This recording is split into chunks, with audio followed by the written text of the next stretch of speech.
Лед тронулся. Жители Коми наконец-то переезжают из ветхих построек в новое жилье. В республике расселено 42 аварийных дома.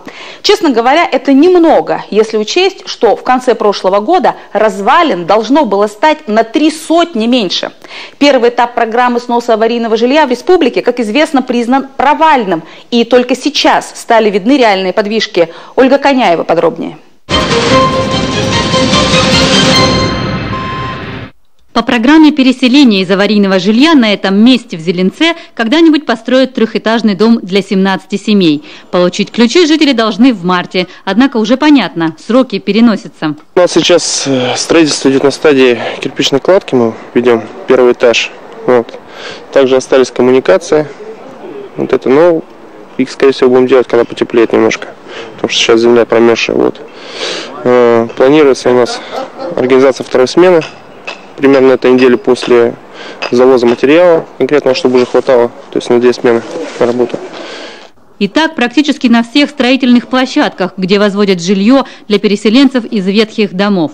Есть и другой вариант развития событий, когда подрядчик просто бросает работу, как это случилось в Сысольском районе. Архангельская фирма сбежала со стройки еще на стадии закладки фундамента. Пришлось искать новых подрядчиков, а это упущенное время, а в некоторых случаях и удорожание проекта. Первый этап программы переселения из аварийного жилья по графику завершился еще в конце 2014-го. Но по сути сейчас он только в самом разгаре. На сегодняшний день новоселье справили около 500 жителей республики, а должны были больше 3500. Из 17 муниципалитетов уложились в сроки только 3 – Сосногорск, Воркута и Усть-Куломский район. На последнем заседании правительства руководителям городов и районов, чьи территории не выполнили обязательства по программе, глава и премьер-министр Коми устроили жесткий разнос.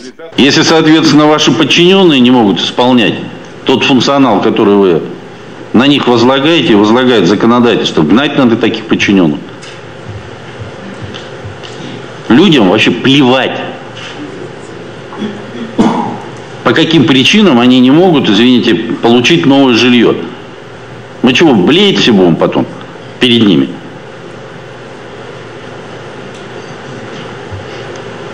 Вы в период выборной кампании как собираетесь людям объяснять, каким образом вы решаете их проблемы?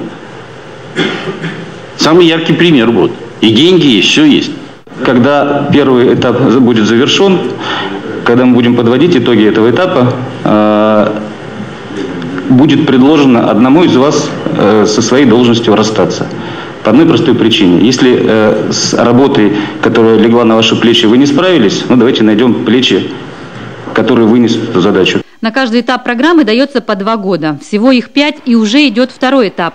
Времени раскачиваться нет. Однако, к примеру, в Троицко-Печорском районе к строительству приступили только в сентябре 2014 года. Дважды объявляли аукцион на проектирование, потом долго искали подрядчика. В итоге застройщиком выступила компания из Чечни, которая оказалась настолько недобросовестной, что разбираться с ней пришлось через руководство Кавказской республики. В Печоре другая ситуация. Начали вовремя, но возникла проблема со стройматериалами и рабочими. В городе самый большой объем работы по первому этапу программы переселения. Треть жилья здесь в аварийном состоянии.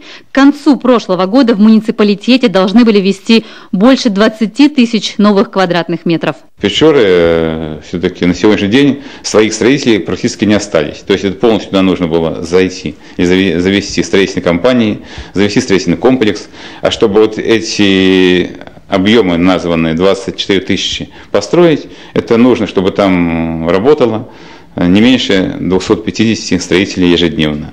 Из федерального и республиканского бюджетов на первый этап программы было выделено больше 2 миллиардов рублей. По темпам инфляции становится понятно. На неосвоенные в прошлом году средства сейчас уже вряд ли удастся достроить запланированное. Это уже сегодня, опять же, риски подрядчиков, потому что у них есть сегодня контракты.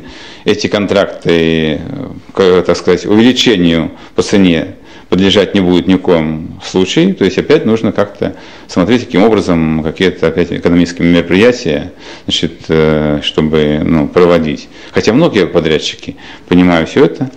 Если не могли построить, то закупали материалы. Максимально закупали материалы перед Новым годом, зная, что будет повышение. Исполнение программы по переселению из аварийного жилья теперь на жестком контроле не только у республиканских властей, но и общественников Коми. Население республики не должно пострадать от безалаберности чиновников и застройщиков. По каждому конкретной стройке там должен быть определенно конкретный вывод. Если виноваты строители, значит, необходимо выходить в суды и пусть строят за свой счет. Почему они должны?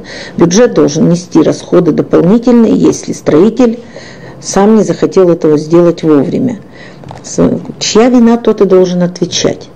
Отвечать должны, я думаю, что по полной строгости закона, а не просто так, что пожурили и хватит. Сейчас важно объективно оценить ситуацию и нагнать сроки строительства, говорят общественники. Отношения с подрядчиками налажены, самые нерасторопные и ненадежные уже отсеялись. До конца всей программы меньше 3 лет, а планы грандиозные. К тому же не нужно забывать о качестве, напоминает общественность, которая, судя по первым постройкам, явно страдает. Ольга Коняева, Константин Стратиенко о провальных итогах первого этапа программы переселения из ветхого жилья.